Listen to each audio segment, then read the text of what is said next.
I'm Patrick Bailey with whiteboardcoder.com. Today is May 29th, 2020, and in this video I'll be going over using a Joe tiller, model TJ603E. I bought at Amazon to till some amendment into my backyard.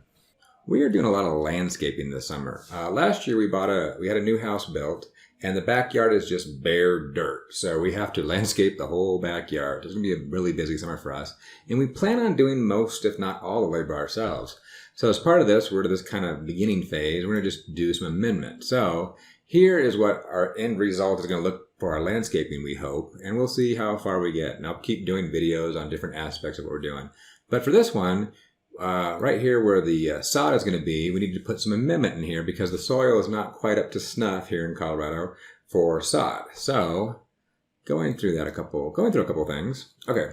So first of all, here is the tiller we bought. So there's a Joe TJ603E 16-inch 12-amp electric tiller cultivator that I got on Amazon and got delivered. And so we'll go over that in a second. But yeah, so far it looks pretty good. I've tilled a little bit with it as a test yesterday, and it seems to work just fine. And part of my reasoning for getting this is I'm going to do enough tilling that it kind of justifies not renting something. And also, I don't, aside from doing the backyard, I'm not going to till that much later on, but I will want to use it from time to time. So I like the idea of an electric tiller versus a gas one, because what I can do is when I'm all done, I can thoroughly clean it and I can put it down in my basement because there's no gas, there's no oil to worry about. So I can probably take it apart, even put it in a box and just store it in my basement. Speaking of, I should save the box because I could rebox it when I'm done with it because I'm not going to use it that often after I'm done with it with the backyard. Okay, next thing, if you happen to be in Aurora, Colorado, I'll put a link to this page. Here is what we have to do. We're actually required to put amendment in here and actually prove we've done it before we're putting sprinkler systems in. So we have to put in 4 cubic yards of amendment for 1,000 square feet. The portion of a yard I'm putting is about 750, so I need to get 3 cubic yards. And so we just ordered 3 cubic yards of amendment. And also, for those who may be interested, and also, the amendment depends on where you are in the country. Go look up your local rules or laws or suggestions. You may have different stuff. So that's what we have here in Aurora, Colorado. So I went to a couple places and I found a good place here locally called Nick's.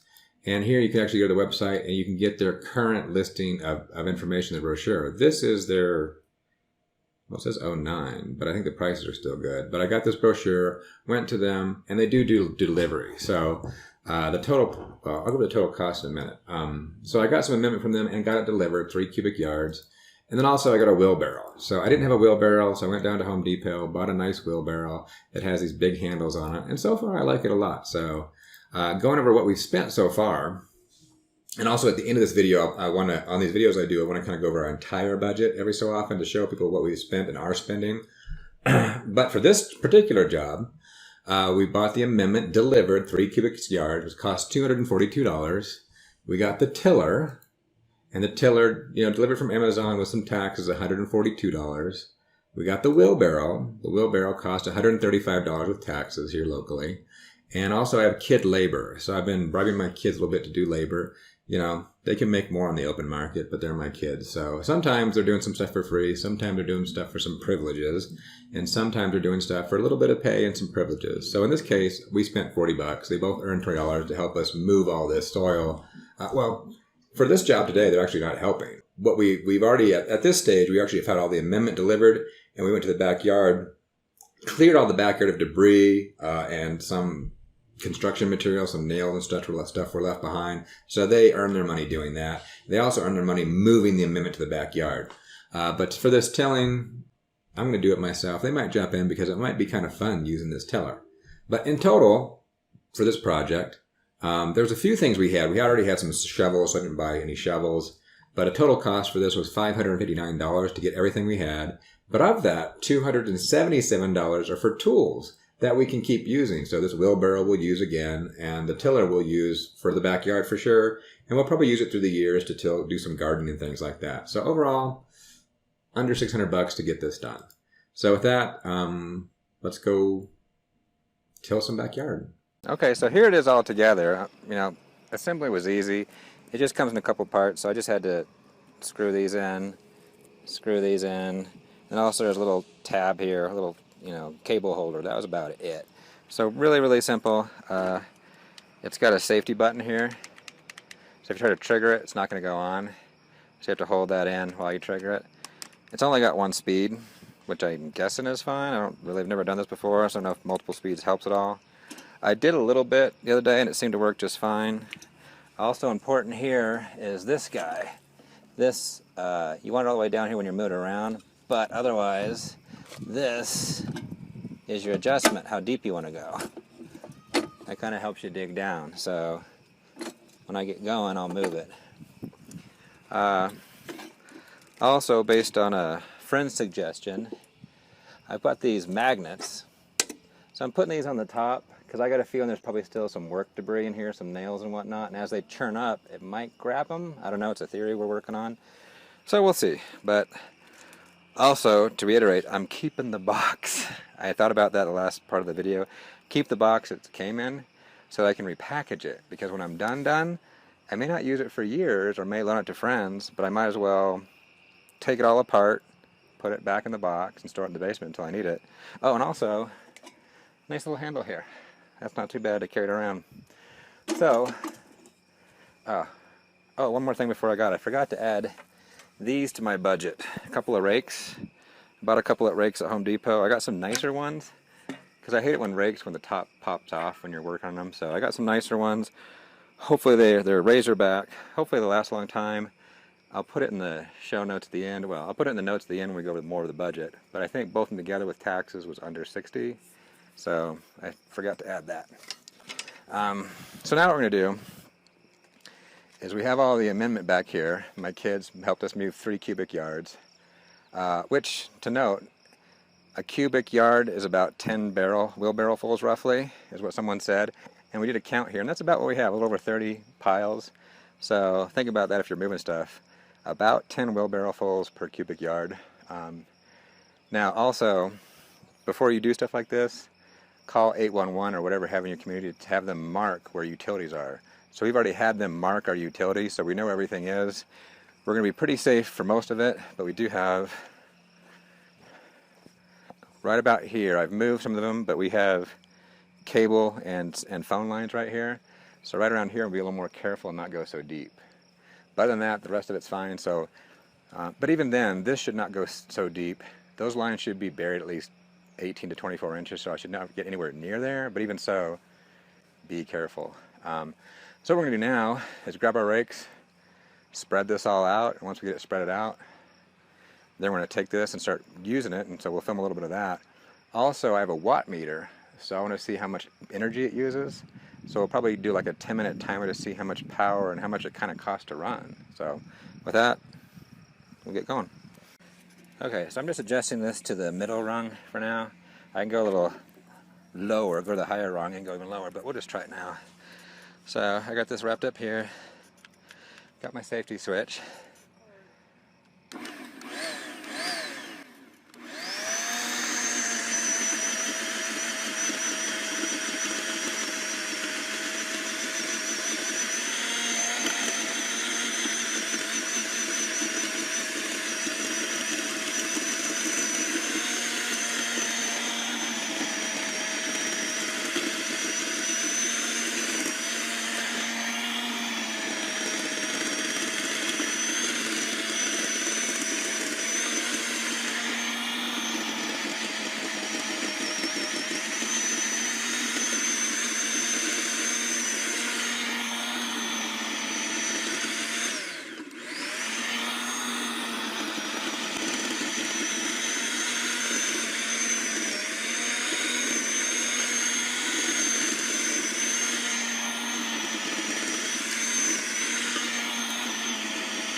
Huh. Well, that was fun. Okay. Looks like it's doing a pretty good job by my standards. I'm not an expert in this field, but I think it's going to work. So next thing I want to do is I want to time it, film it running for 10 minutes because I do have a watt meter, so I'm curious how much energy it's going to take. Okay, I have a kilowatt meter. I use it for a lot of stuff. But here, what I have it set to about 10 cents. You can set the pricing on this. So I have this set to 10 cents per kilowatt, which is roughly what we pay here in Colorado. But that makes it easy to adjust to whatever your true numbers are. If yours is 25 cents, just multiply my number by 2.5. So what I have done is I have measured what I just did over there, and I did about 50 square feet. And running that for 50 square feet, it cost me 2.4 cents worth of electricity so far, based on that estimate. And so if I come here and do a little, we'll see how if this shows up. Well, if I do, let's see, 0.0, I'm going to say 0.25 just to make the numbers better, and divide that by 50, that comes out to 0.0005 cents per square foot as I do this. And in my backyard I get about 750. So in theory, to do my whole backyard is going to cost me a whopping 37.5 cents of electricity. So I was going to do a timer to see how much electricity it took in 10 minutes, but I think it makes more sense to talk about the square footage. So I'm just going to leave this connected, not reset it, and just we'll work the whole backyard here, and when we get done we'll go back and look at this and see how close our numbers were. We'll probably be close. I bet you under 40 cents. Okay, I just had to stop. We're probably not quite a third done. I finally got a piece of metal. Now I haven't noticed anything metal yet, really, but finally this actually got something. You know, not overall impressed with it, but I also haven't noticed anything metallic yet per se. That's the first thing, and hey, it actually got something. That's kind of cool. But we have had a lot of yard debris, construction debris, little pieces of, you know, tiny bits of 2x4s and whatnot. It's hit and bounced out. So it's been good having a two-man team. As one of us does it, the other one keeps picking out the 2x4s and rocks and such. But it does, you know, it does bounce around. But acceptable. You know, I had my 12-year-old daughter try it for a while, and it was not fun for her. So she's like, I don't want to do it. I got small arms. I'm like, okay. But my arms will be shaken by the end of this, I think. You know, but it's okay. But I'll be not something I want to do every day. I can see why you'd want a bigger machine if this was your job every day. Something that had more heft to it. But I think this is going to do the job just fine for my purposes. Okay, so we're finally done. And I'm happy. I think it's worked pretty well. No blades bent or broken. The whole backyard is done. I got a little nice time lapse of it. And since this was a construction site last year, we do have a lot of construction debris we found. And some of the worst stuff. We hit this, and it actually jammed up back inside of there and got stuck. And it was okay. As long as anything that when it hit a rock or got jammed or made a loud noise, we just stopped immediately and rescued or pulled the stuff out. But that was about the biggest. Hit a 2x4. I didn't quite save the biggest rock, but this is almost about the biggest rock we hit. And hit them, nothing broken, pulled the rock out, good. Had a couple of these wires wrapped around, not a problem. I even hit a piece of rebar and flung it out. So, you know, I think it's perfectly suitable for my needs, because really I'm going to till up a little bit more of the yard here for our project. I'll probably use it in the future for some gardening and probably loan it to some people, I'm sure, as time goes on.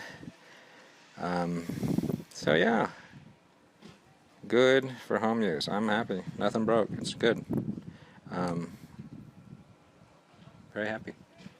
Okay, some final notes. For those of you who are curious, it took 21 cents for electricity to do the whole 750 square feet of my backyard, so not bad deal. Also, I put up a time lapse of the entire thing, so I'll put a link to that video. It's just a quiet time lapse going through doing the entire yard.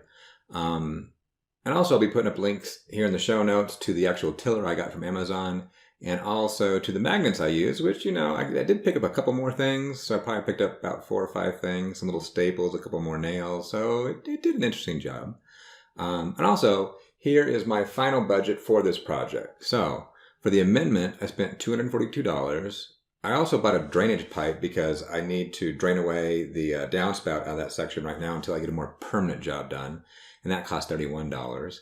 The tiller itself is $142, but you know, hey, prices can change, but when I got it was $142 delivered. The wheelbarrow, I got it for $135 from Home Depot. My rakes, both together, cost about $63, so a little bit of expensive rakes, but I think they're going to last a long time.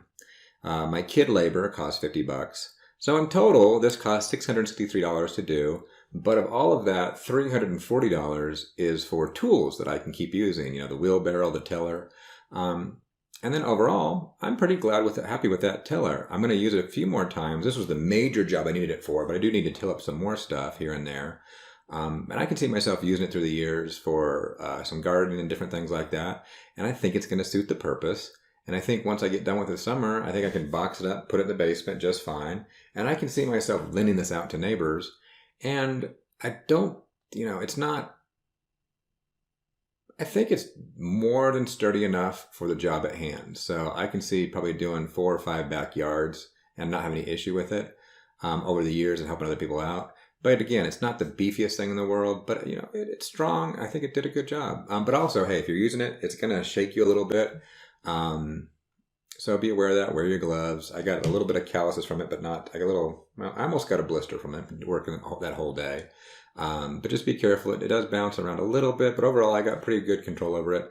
And it's going to probably make your arm sore a little bit if you're not used to it. So, anyway, there's my thoughts. Overall, I like it. I give it a big thumbs up. I buy it again. And I think it got the job done. Thanks for watching. I hope you liked the video.